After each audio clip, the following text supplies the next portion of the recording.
ce qu'on donne à l'autre dans le monde de l'immatériel, personne ne pourra jamais le lui reprendre. Ni prédateur, ni politique. C'est à toi pour la vie, ça reste avec toi. Mais parfois, on a du mal à trouver le sens de ce qu'on... Dans sa vie. Oui, puis dans quel métier on aura le plus de sens, le plus de plaisir. C'est quand même fondamental quand on n'a pas l'impression de travailler.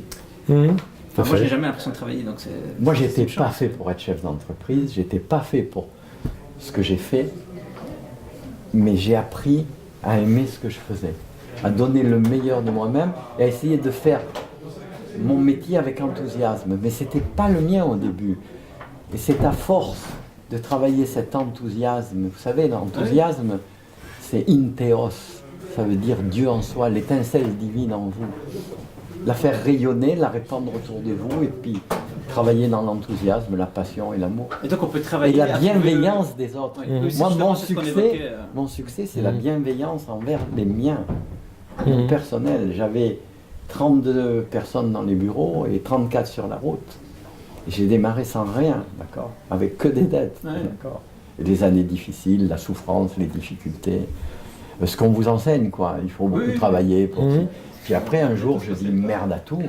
Et puis j'ai dit, allez, sois toi-même, sois toi-même, je crois que c'est le truc. Et puis après, c'est parti, quoi. Et trouver le sens. Voilà, c'est parti, c'est une belle histoire. J'ai un ami dont la mission de vie, la mission de vie, c'est être. Et quand il nous a sorti ça la première fois, parce qu'on est dans un cercle où on se voit régulièrement, on s'est dit, mais enfin, qu'est-ce que tu as fumé là, Philippe?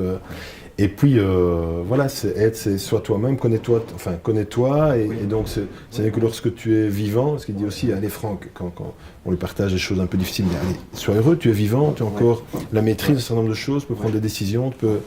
Voilà, c'est se recentrer. On est profondément de naissance bienveillant, solidaire, et c'est notre système qui nous entraîne dans cette compétition qui nous tue. Et dans l'entreprise, ce qui tue encore plus, c'est que souvent la compétition, au lieu d'être à l'extérieur, elle est déjà à l'intérieur. Et moi, je fais souvent le parallèle avec un officier dans le monde militaire. Quand il y a un blessé, dans la logique, il va le secourir. C'est un des siens, d'accord. En entreprise, quand il y a un blessé, on le vire. On l'élimine. Et on génère la peur aux autres. Et petit à petit, il y a une peur à l'intérieur de l'entreprise. Et ça participe à la maladie. Mais je crois qu'heureusement, c'est pas comme ça dans toutes les entreprises. Non, parce que de plus en plus, il y a un éveil, d'accord. Mais moi, quand j'ai commencé comme ça, il y a 40 ans, je disais, il a fumé, quoi. Et surtout quand l'entreprise va bien, pourquoi aller rechercher la question du sens? Ça doit être encore plus difficile.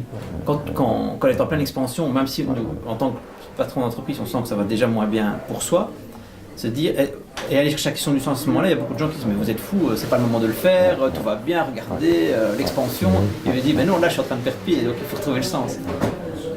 Oui, mais en même temps, les choses vont tellement vite parce que là, la seconde d'après, on est dans le précipice. Voilà, vous opposez. Je ne dis pas négatif. Non, potentiellement, quelque part, la rentabilité, ça marche bien, et donc je continue dans cette voie-là.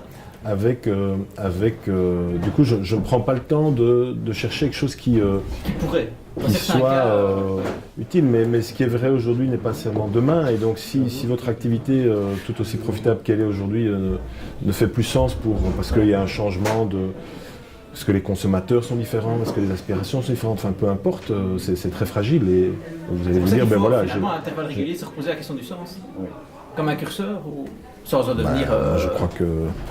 Oui, moi je crois que... Et de nouveau, on dépasse la question du chef d'entreprise. Voilà. Pourquoi on est là? Pourquoi on est là? C'est pas pour essayer de faire quelque chose qui... Tout à fait. Ouais. On revient à être ce que je suis, et puis vous avez dit le mot-clé, c'est être, alors que notre société est dans l'avoir. Oui, tout à fait. Mais l'avoir découle de l'être, je veux dire. L'objectif, c'est être. La conséquence, c'est l'avoir. Moi, j'ai toujours pensé, et je le pratique, et je le prêche, excusez-moi le mot prêcher, mais quand on est bien avec soi-même, Voltaire disait j'ai décidé d'être heureux parce que c'est bon pour la santé. D'accord ? Mais quand on est heureux, il y a deux choses qui vont jaillir. c'est la santé physique et la santé financière. Si le chef d'entreprise cherche la santé financière, il ne la trouvera pas tant qu'il n'a pas trouvé ce bien-être personnel. Et ce travail dans l'enthousiasme et la passion qui va générer, dès qu'on cherche le bas de la ligne du bilan, eh ben on passe à côté. Moi, quand j'ai perdu beaucoup d'argent, je cherchais à en gagner. Quand j'ai décidé de me faire plaisir, j'en ai gagné beaucoup. C'est simple.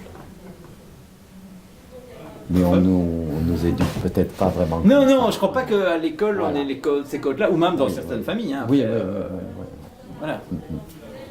Et c'est le titre de mon ouvrage, hein, Notre éducation, nos croyances, un crime contre nous-mêmes. Mais on est pile là-dedans. Ce que j'ai réussi à faire dans ce livre, c'est de donner quelques clés. Après, il y en a beaucoup d'autres. Hein, pour réussir sa vie et réussir dans la vie. Ce qui est un mariage, une noce assez alchimique, subtile et difficile à atteindre. Parfait, merci beaucoup. Voilà.